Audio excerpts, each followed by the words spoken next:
Hi നമസ്കാരം, Ismi Riyas. Welcome back to my R media YouTube blog. അപ്പോൾ എല്ലാവർക്കും ആർ മീഡിയ യൂട്യൂബ് ബ്ലോഗിലേക്ക് സ്വാഗതം. വെൽക്കം റെഡി ആയിക്കുന്ന പറഞ്ഞത് ഈ വീഡിയോ കണ്ടാൽ മനസ്സിലാവും. ഹലോ, അസ്സാം വലൈക്കും, നമസ്കാരം. നസ്ര ചാരിറ്റബിൾ ട്രസ്റ്റ് ഫാസാണ് സംസാരിക്കുന്നത്. മലപ്പുറം പെരിന്തൽമണ്ണ ആരിഫ് എന്ന സഹോദരൻ്റെ 6 മാസം മാത്രം പ്രായമുള്ള ഇമ്രാൻ എന്ന കുട്ടി SMA രോഗം ബാധിച്ചുകൊണ്ട് കോഴിക്കോട് മെഡിക്കൽ കോളേജിലാണെന്നുള്ള വിവരം നിങ്ങൾക്ക് എല്ലാവർക്കും അറിയാം. എന്നാൽ ഈ വിഷയത്തെ തുടർന്നുകൊണ്ട് പല തെറ്റായ പ്രചരണങ്ങളും നടന്നുകൊണ്ടിരിക്കുന്നുണ്ട്. ജസ്റ്റ് ഞാൻ നിങ്ങൾക്കൊരു വോയിസ് കേൾപ്പിക്കാം. കുട്ടിക്ക് പൈസ ആയല്ലോ, 18 കോടിയിലധികമായല്ലോ, പിന്നെന്താ വീണ്ടും വീണ്ടും അത് ചെയ്യണ്ട, വീഡിയോ ചെയ്യണ്ട. ഭാസ്ക കാണിച്ചത് പൈസ റെഡി ആയിക്കും, പൈസ മൊത്തം റെഡി ആയിക്കുന്ന പറഞ്ഞത് ഈ വീഡിയോ കണ്ടാൽ മനസ്സിലാവും. കുട്ടിയുടെ ട്രീറ്റ്മെന്റിന് ആവശ്യമായ 18 കോടി രൂപയും സമാഹരിച്ച് കഴിഞ്ഞുവെന്നും അതോടുകൂടി അവരുടെ അക്കൗണ്ട് ക്ലോസ് ചെയ്തു എന്നും നിരവധി ആളുകൾ സംസാരിച്ചുകൊണ്ടിരിക്കുന്നുണ്ട്. കൂട്ടത്തിൽ അവർ പറയുന്നുണ്ട്, അതിന് ഒരു വീഡിയോസ് ഞാൻ കാണിച്ചുതരാം. എന്താണ് ആ വീഡിയോ, നമുക്കൊന്ന് കണ്ടു നോക്കാം. ഏവർക്കും നമസ്കാരം. ഞാൻ പാരിഷ ടീച്ചർ, മാട്ടൂൽ ഗ്രാമപഞ്ചായത്ത് പ്രസിഡന്റാണ്. കഴിഞ്ഞ കുറെ ദിവസങ്ങളായി മാട്ടൂല് വളരെയധികം എല്ലാവരും ഒറ്റക്കെട്ടായി നിന്നുകൊണ്ട് നമ്മുടെ കൊച്ചുമോനായ മുഹമ്മദിന് വേണ്ടിയിട്ട് ഓടുന്ന ഒരു തിരച്ചിലായിരുന്നു. ഇന്ന് അൽഹംദുലില്ലാ അതിനൊക്കെ വിരാമമിട്ടുകൊണ്ട് ഒരിക്കൽ കൂടി പറയാം, ഈ ഒരു സ്റ്റേറ്റ്മെന്റ് കറക്റ്റായിട്ട് ഒഫീഷ്യലി വന്നിട്ടില്ല എങ്കിൽ പോലും നമ്മൾ ഇപ്പോൾ പോയി അന്വേഷിച്ചത് പ്രകാരം നമ്മൾ ഉദ്ദേശിച്ച എമൗണ്ടിൽ നിന്നും ക്ലോസ് ചെയ്ത് കഴിഞ്ഞിട്ടുണ്ട്. അപ്പോൾ ഇതിനായിട്ട് സഹായിച്ച എല്ലാവരോടും ഒരിക്കൽ കൂടി നന്ദി പറയാണ്. എത്ര നന്ദി പറഞ്ഞാലും മതിയാവുകയില്ല. അതുപോലെ തന്നെ നിങ്ങളോട് പറയാനുള്ളത്, ഇനി ഈ അക്കൗണ്ടിലേക്ക് നിങ്ങൾ ആരും കഴിഞ്ഞ ദിവസം കാസർഗോഡ് ജില്ലയിൽ അഫ്ര എന്നൊരു കൊച്ചു ബാലിയുടെ ശബ്ദ സന്ദേശത്തിലൂടെ കേരള ജനത മുഴുവനായിട്ടും ഏറ്റെടുത്തുകൊണ്ട് തന്റെ അനുജന് വേണ്ടി, തന്റെ കൊച്ചനുജന് വേണ്ടി, മുഹമ്മദ് എന്ന പേരുള്ള തന്റെ കൊച്ചനുജന് വേണ്ടി ചികിത്സാ സഹായാഭ്യർത്ഥം 18 കോടി രൂപയോളം സമാഹരിച്ചുകൊണ്ട് ആവശ്യമായ തുക അക്കൗണ്ടിൽ എത്തിയതിനു ശേഷം അത് ഉത്തരവാദിത്തപ്പെട്ട ആളുകൾ തന്നെ ഏറ്റെടുത്തുകൊണ്ട് ആ വിവരം സന്തോഷപൂർവ്വം കേരള ജനങ്ങളെ അറിയിക്കുന്ന ഒരു വിഷ്വലാണ് നിങ്ങൾ ഇപ്പോൾ ഈ കണ്ടിട്ടുള്ളത്. തൊട്ടടുത്ത ദിവസം തന്നെ മലപ്പുറം പെരിന്തൽമണ്ണ ആരിഫ് എന്ന സഹോദരന്റെ 6 മാസക്കാലം മാത്രം പ്രായമുള്ള ഇമ്രാൻ എന്ന കൊച്ചുമകൻ ഇന്ന് കോഴിക്കോട് മെഡിക്കൽ കോളേജ് ഹോസ്പിറ്റലിൽ SMA രോഗം ബാധിച്ചുകൊണ്ട് ട്രീറ്റ്മെന്റിലാണ്. എന്നാൽ ഇന്നത്തെ ദിവസം രാവിലെ 10 മണിയോട് കൂടി അക്കൗണ്ട് ചെക്ക് ചെയ്ത സമയത്ത് ഏതാണ്ട് 5 കോടി രൂപയോളം അക്കൗണ്ടിൽ ഡെബിറ്റ് ആയിട്ടുണ്ട്. തുടർന്നും 18 കോടിയിലേക്കുള്ള ടാർഗറ്റ് ലക്ഷ്യമാക്കിക്കൊണ്ടാണ് കേരള ജനത മുമ്പോട്ട് നീങ്ങുന്നത്. നിങ്ങളുടെ എല്ലാവരുടെയും അകമഴിഞ്ഞ സഹകരണവും സപ്പോർട്ടും പ്രതീക്ഷിക്കുന്നു. ഒരുപാട് ഫേക്ക് അക്കൗണ്ടുകളും ഫേക്ക് ന്യൂസുകളും നിരന്തരമായി വന്നുകൊണ്ടിരിക്കുന്നു. ദയവ് ചെയ്ത് നമ്മുടെ ആരുടെയും ഭാഗത്ത് നിന്ന് ഫേക്ക് ആയിട്ടുള്ള ഒരു ന്യൂസ് പുറത്തുവിടാതിരിക്കുക. തീർച്ചയായിട്ടും കൺഫേം ചെയ്തതിന് ശേഷം മാത്രം അത് അപ്ഡേറ്റ് ചെയ്യുക. Okay, thank you. ഞാൻ ഈ ഒരു സമയത്ത് ഇങ്ങനെ ഒരു വീഡിയോ ചെയ്യാനുള്ള കാരണം എന്താണെന്ന് വെച്ച് കഴിഞ്ഞാൽ, കേട്ടപ്പോൾ വളരെയധികം സങ്കടം തോന്നിയ ഒരു കാര്യങ്ങൾ നിങ്ങളും കൂടിയും അത് കേൾക്കണം, നിങ്ങളെല്ലാവരും അത് മനസ്സിലാക്കണം എന്ന് കരുതിയിട്ടാണ് ഞാൻ ഇങ്ങനെ ഒരു വീഡിയോ ചെയ്യാൻ ഈ ഒരു സമയത്ത് ഞാൻ വന്നത്. മറ്റൊന്നുമല്ല, നമുക്കറിയാം നമ്മുടെ കണ്ണൂരിലെ മുഹമ്മദിനുണ്ടായ അതേ അസുഖം തന്നെ ലക്ഷദ്വീപിലെ ഒരു കുട്ടിക്കും, അതുപോലെ തന്നെ നമ്മുടെ മലപ്പുറം ജില്ലയിലെ പെരിന്തൽമണ്ണയിലെ ഇമ്രാൻ എന്ന് പറഞ്ഞ വെറും 6 മാസമായ കുട്ടിക്കും ഇതേ ഒരു അസുഖം വന്നു പെട്ടിട്ടുണ്ട്. ഒരാൾ നമ്മുടെ മുന്നിൽ വന്നിട്ട് 1 രൂപ നമ്മളോട് ചോദിക്കുന്നുണ്ടെങ്കിൽ നമ്മൾ നേരെ കൈ നീട്ടുന്നുണ്ടെങ്കിൽ അത്രയും അതിന് തക്കതായിട്ടുള്ള ഒരു കാരണം ഉണ്ടായിട്ടാണ്, അത്രയും അവർ വിഷമിച്ചിട്ടാണ്, അത്രയും അവർ കുടുങ്ങിയിട്ടാണ് നമ്മളോട് ചോദിക്കുന്നത്. എല്ലാവർക്കും ഉണ്ടാവും സ്റ്റാറ്റസും അഭിമാനവും കാര്യങ്ങളൊക്കെ.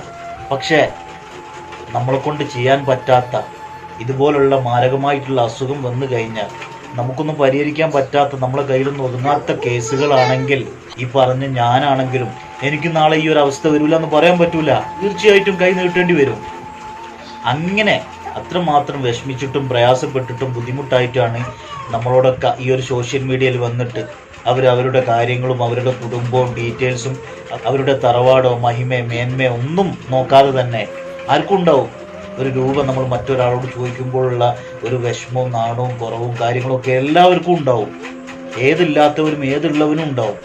അതൊക്കെ അവർ മറന്നുകൊണ്ട്, നമുക്കാർക്കും ഈ ഒരു ജീവിതത്തിൽ മറ്റുള്ളവരുടെ പരസഹായം ഇല്ലാതെ നമുക്കാർക്കും ജീവിക്കാൻ കഴിയില്ല.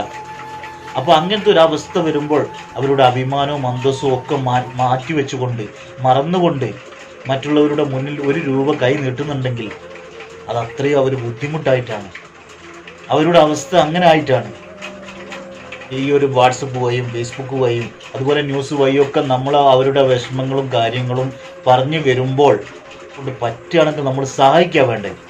ഇനി സഹായിക്കാൻ ഇഷ്ടമില്ലാത്തവർ, അതിനോട് താല്പര്യമില്ലാത്തവർ, സഹായിക്കാനില്ലെങ്കിൽ ആ ഒരു വീഡിയോസോ ആ ഒരു ഫോട്ടോസോ അതിൻ്റെ ഡീറ്റെയിൽസ് കാര്യങ്ങളും മറ്റുള്ളവർക്ക്, നമ്മളൊക്കെ വാട്സപ്പ് ഉപയോഗിക്കുന്നവരാണ്, അതിൽ ഒരുപാട് ഗ്രൂപ്പും കാര്യങ്ങളുള്ളവരാണ്, ഫേസ്ബുക്കുള്ളവരാണ്, സോഷ്യൽ മീഡിയകൾ ഇല്ലാത്തവർ ഇന്ന് ആരുമില്ല. അപ്പോൾ ഇങ്ങനത്തെ ഒക്കെ മീഡിയകളിലേക്ക് ഇതൊന്ന് ജസ്റ്റ് ഒന്ന് ഷെയർ ചെയ്യാം, അതെങ്കിലും അവർക്ക് വേണ്ടി ചെയ്യാം. ഇനിയിപ്പോൾ അതിനും പറ്റാത്തവരാണെങ്കിൽ, അതിനും താല്പര്യമില്ലാത്തവരാണെങ്കിൽ, ഇതിനൊക്കെ എതിരായിട്ട് നിൽക്കുന്ന ആളുകളാണെങ്കിൽ ദയവ് ചെയ്തിട്ട് നിങ്ങളത് കണ്ടില്ലെന്ന് നടിക്കുക. പക്ഷെ അവരെ ഉപദ്രവിക്കാൻ നിൽക്കരുത്. കാരണം എന്താണെന്ന് വെച്ച് കഴിഞ്ഞാൽ, ഒരുപാട് കേസുകൾ, ഏത് കേസുകൾ വന്നു കഴിഞ്ഞാലും ഫേക്കിനായിട്ട് ജീവിതം മാറ്റിവെച്ച ഒരുപാട് ആളുകൾ, എന്ത് കാര്യം വന്നു കഴിഞ്ഞാലും ഈ സോഷ്യൽ മീഡിയ നോക്കിക്കഴിഞ്ഞാൽ ഫേക്കിനായിട്ടുള്ള ഒരു ജീവിതം, ഫേക്ക് ന്യൂസുകൾ എങ്ങനെയൊക്കെ അടിച്ചിറക്കാൻ പറ്റുമോ അത് അടിച്ചിറക്കുക. എന്നിട്ട് അവരെ ഇങ്ങനത്തെ പാവങ്ങളെ അവർ ഈ ഫേക്ക് ന്യൂസിലൂടെ അവർക്ക് കിട്ടുന്ന സഹായങ്ങളോ അവർക്ക് കിട്ടുന്ന കാര്യങ്ങളോ ഒക്കെ ഇല്ലാതാക്കുക. ഇതൊക്കെ പറയാനുള്ള കാരണം എന്താണെന്ന് വെച്ച് കഴിഞ്ഞാൽ, ഞാൻ നേരത്തെ പറഞ്ഞ നമ്മുടെ മലപ്പുറം ജില്ലയിലെ പെരിന്തൽമണ്ണയിലെ ആ കൊച്ചുകുട്ടിക്ക്, കണ്ണൂരിലെ മുഹമ്മദ് എന്ന് പറഞ്ഞ കൊച്ചുകുട്ടിക്ക് ഉണ്ടായ അതേ അസുഖമാണ് ഈ പറഞ്ഞ 6 മാസമായ നമ്മുടെ മലപ്പുറം ജില്ലയിലെ പെരിന്തൽമണ്ണയിലെ കുട്ടിക്ക് ഉണ്ടായത്. അപ്പോൾ ഒരുപാട് പ്രതീക്ഷയിലാണ് അവർ നമ്മളെ മുന്നിലേക്ക് കൈ നീട്ടുന്നത്. ഒരു കുട്ടിയെ എല്ലാവരും കൂടി 6 ദിവസങ്ങൾ കൊണ്ട് ആ കുട്ടിക്ക് വേണ്ട ക്യാഷ് കിട്ടിയതൊക്കെ അറിഞ്ഞതുകൊണ്ട് തന്നെ ഈ ഒരു കാര്യം ഇങ്ങനെ നമ്മളോടൊക്കെ പറഞ്ഞു കഴിഞ്ഞാൽ ഒരു പക്ഷേ സാധിച്ചു കിട്ടിയാലോ എന്ന് കരുതിയിട്ടാണ് അവർ നമ്മളെ മുന്നിലേക്ക് കൈനീട്ടാൻ വന്നത്. എന്നിട്ട് ആളുകൾ അടിച്ചിറക്കുന്ന ഫേക്ക് ന്യൂസ് എന്താണെന്ന് വെച്ച് കഴിഞ്ഞാൽ, അവർക്ക് വേണ്ട ക്യാഷ് കിട്ടിയിട്ടുണ്ട്, ഇനി ആരും ആ അക്കൗണ്ടിലേക്ക് ക്യാഷ് അയക്കണമെന്നില്ല. എന്തിനാണ്? അവർക്ക് 18 കോടി പോയിട്ട് 10 കോടി പോയിട്ട് 4 കോടി പോലും അവർക്ക് കിട്ടിയിട്ടില്ല. പിന്നെ എന്തിനാണ് ആളുകൾ അവർക്ക് വേണ്ട ക്യാഷ് കിട്ടിയിട്ടുണ്ട്, ഇനി നിങ്ങളാരും ആ അക്കൗണ്ടിലേക്ക് അയക്കണമെന്നില്ല. നമുക്കൊക്കെ എഡിറ്റ് ചെയ്ത് വിടാൻ ഭയങ്കര സുഖമായിരിക്കും. പക്ഷെ ആ കുടുംബത്തിലെ അവസ്ഥ ഒരുപാട് പ്രതീക്ഷയിലാണ്. സ്വന്തം ഒരു മക്കളുണ്ടായി കഴിഞ്ഞാൽ നമുക്കറിയാം ആ കുട്ടി എങ്ങനെയെങ്കിലും രക്ഷിക്കണം. അതിന് വേണ്ടിയിട്ടാണ് നമ്മളൊക്കെ മുന്നിൽ ഇത്രയും കാലത്തിൻ്റെ അടുക്ക് ഒരുപാട് പ്രാവശ്യം അവർ പട്ടിണി കിടന്നിട്ടുണ്ടാവും. അവരില്ലാത്ത ഒരുപാട് ക്യാഷ് ഇല്ലാത്തതോ സാമ്പത്തികപരമായിട്ടും എല്ലാ പ്രശ്നങ്ങളും വന്നിട്ടുണ്ടാവും. പക്ഷെ 1 രൂപയ്ക്ക് വേണ്ടി ഒരാളും മുന്നിൽ അവർ കൈ നീട്ടിയിട്ടുണ്ടാവില്ല. പക്ഷെ ഇങ്ങനെ ഒരു അവസ്ഥ വന്നപ്പോൾ അവർക്ക് നീട്ടേണ്ടി വന്നു. 1-2 ലക്ഷങ്ങളല്ല, 18 കോടിയാണ്. മറ്റൊരാളെ സഹായം അല്ലാതെ എൻ്റെ മകൻ രക്ഷപ്പെടില്ല എന്നുള്ള അവർക്ക് പൂർണ്ണ ഉറപ്പോട് കൂടിയിട്ടാണ് നമ്മളെ മുന്നിലൊക്കെ കൈ നീട്ടാൻ വരുന്നത്. അപ്പോൾ നമ്മളൊക്കെ എന്തെങ്കിലും ആക്കിയിട്ട് അവരെ സഹായിക്കും, ആ കുട്ടിയെ രക്ഷപ്പെടുത്തും എന്നുള്ളൊരു പ്രതീക്ഷയിൽ കൂടിയാണ് അവർ നമ്മളെ മുന്നിലേക്ക് കൈ നീട്ടുന്നത്. അതിനിടയ്ക്ക് കോലിടാൻ വേണ്ടിയിട്ട് ഫേക്ക് ന്യൂസുമായിട്ട് ഓരോരുത്തന്മാരെ ഇറങ്ങിക്കോളും. ഇങ്ങനത്തെ ആളുകളാണ് നമ്മൾ കണ്ടെത്തേണ്ടത്. ഇങ്ങനത്തെ ആളുകൾക്ക് വേണ്ടിയിട്ടാണ് നമ്മൾ പ്രതികരിക്കേണ്ടത്. അതുപോലെ തന്നെ മറ്റൊരു ഫേക്ക് എന്താണെന്ന് വെച്ച് കഴിഞ്ഞാൽ, മറ്റൊരു തട്ടിപ്പ് എന്താണെന്ന് വെച്ച് കഴിഞ്ഞാൽ, ഇങ്ങനെ ഇവരുടെ ഡീറ്റെയിൽസും കാര്യങ്ങളും വെച്ചിട്ട് എഡിറ്റ് ചെയ്തിട്ട് വീഡിയോസ് ആയാലും അല്ലെങ്കിൽ പോസ്റ്റർ ആയാലും ലെറ്ററാക്കിയിട്ട് എഴുതി വിടുകയാണെങ്കിൽ പോലും അതിലെ നമ്പർ ഗൂഗിൾ പേ എന്ന് പറഞ്ഞിട്ട്, ഇപ്പം നമുക്ക് സുഖമാണല്ലോ പൈസ അയക്കാനൊക്കെ ഉള്ള വിധത്തിൽ ഗൂഗിൾ പേ എന്ന് പറഞ്ഞ സംഭവമുണ്ട്. ആ ഒരു ഗൂഗിൾ പേ നമ്മൾ ജസ്റ്റ് നമ്പർ കൊടുത്തു കഴിഞ്ഞാൽ ആ നമ്പറിൽ നമ്മളെ അക്കൗണ്ടിലേക്ക് പൈസ വന്നോളൂ. അങ്ങനത്തെ ഒരു സംവിധാനം ഉള്ളത് കൊണ്ട് തന്നെ ഈ നമ്പറും കാര്യങ്ങളും അവർ ഫോട്ടോസിലും വീഡിയോസിലും അതുപോലെ തന്നെ ഈ ഒരു മാറ്ററിലും എഴുതി വിടുമ്പോൾ ആ ഒരു ഗൂഗിൾ പേൻ്റെ നമ്പർ ചേഞ്ച് ആക്കിയിട്ട് അവർക്ക് കിട്ടേണ്ട പൈസ, നമ്മളൊക്കെ ഒരു പൈസ അയക്കുമ്പോൾ നമ്മൾ ഡീറ്റെയിൽസ് കഴിഞ്ഞ് നമുക്ക് വളരെയധികം വിഷമം തോന്നി, സങ്കടങ്ങൾ കണ്ട് വിഷമങ്ങൾ കണ്ട് എന്തെങ്കിലും ഒന്ന് സഹായിക്കണം എന്ന് വിചാരിച്ച് നമ്മൾ അയച്ചു കൊടുക്കാൻ വേണ്ടിയിട്ട് നമ്പർ എടുക്കുക. നമുക്ക് കിട്ടിയ ആ ഒരു മാറ്ററിലുള്ള നമ്പറായിരിക്കും നമ്മളെടുത്ത് ഗൂഗിൾ പേ ചെയ്യുക.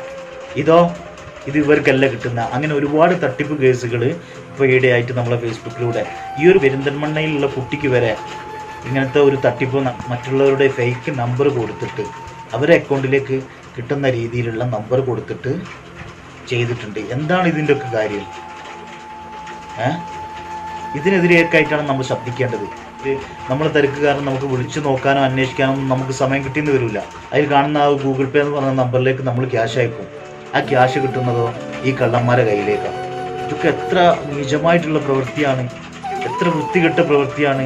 അപ്പോൾ ഇങ്ങനത്തെ കാര്യങ്ങൾ എല്ലാവരും ശ്രദ്ധിക്കുക. ദയവ് ചെയ്ത് ഇതിനൊക്കെതിരായിട്ട് എല്ലാവരും പ്രതികരിക്കുക. ഇതിൻ്റെ സത്യങ്ങൾ മനസ്സിലാക്കിയിട്ട് മാത്രം ഇനി ക്യാഷ് അയക്കുന്നവർ അതിൻ്റെ സത്യങ്ങൾ മനസ്സിലാക്കിയിട്ട് ജസ്റ്റ് അവരെ ഒന്ന് കോൾ ചെയ്തിട്ട് ഉറപ്പ് വരുത്തിയിട്ട് മാത്രമേ നിങ്ങൾ ഈ ഒരു ഗൂഗിൾ പേ വഴിയോ അല്ലെങ്കിൽ അക്കൗണ്ട് വഴിയോ നിങ്ങൾ ക്യാഷ് അയക്കാവൂ. അല്ലാതെ നമ്മൾ അയക്കുന്ന ക്യാഷ് വെറുതായി പോവും. പാവങ്ങളെ കയ്യിലേക്ക് കിട്ടാതെ കള്ളന്മാരുടെ കയ്യിലേക്കായിരിക്കും പോവുക. അതുകൊണ്ട് എല്ലാവരും ശ്രദ്ധിക്കുക. 1 രൂപ നമ്മൾ അയക്കുകയാണെങ്കിൽ ഏതാണോ ആ ഒരു നമ്പർ, ആ നമ്പറിൽ നമ്മൾ വിളിച്ച് കൺഫേം ചെയ്തിട്ട് നമ്മളെ അക്കൗണ്ടിലേക്ക് പൈസ ഇടാവും. അല്ലെങ്കിൽ നമ്മൾ വഞ്ചിതരാവും, ചതിയിൽപ്പെടും. ഇതുപോലുള്ള കള്ളന്മാരുടെ കയ്യിലേക്കായിരിക്കും ക്യാഷ് അയക്കുന്നത്. അപ്പോൾ ഇൻഷാ അല്ലാഹ് മറ്റൊരു വീഡിയോസുമായിട്ട് വരാം. ഓക്കെ.